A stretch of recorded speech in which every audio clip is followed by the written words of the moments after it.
Привет на всички! Сега продукта им изготви поредната рецепта специално за вас, за вашето здраве.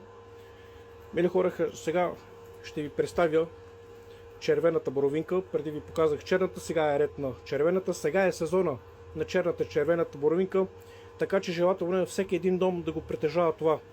Това се нарича една аптека в едно зърно. Аптека събрана в едно зърно.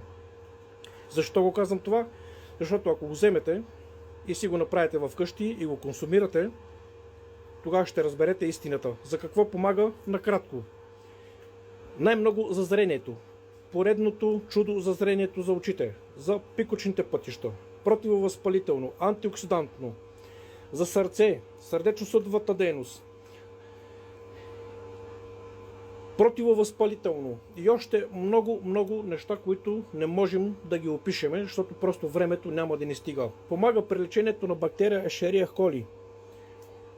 Само за 5 дена консумация на сок от червена боровинка, бъдете убедени, че тази бактерия няма да има във вас. Затова ви гарантирам на 100%, защото вече е доказал не един и два случая. След като станат нашите продукти готови във вид на сок, ще ви покажем какво означава истинско, натурално червена бутилка. Червена боровинка, прощавайте, в бутилка, черна боровинка в бутилка и ще ви покажем какво означава сок без консервант, без примеси и без отцветители. Да не се заблуждаваме. Каквото го виждате така трябва да бъде и в бутилката в течен вид. Така че, мили хора, побързайте да се запасите с това нещо и няма да съжалявате. Няма възрастова граница. Запомнете, в природата няма граници за вашето лечение.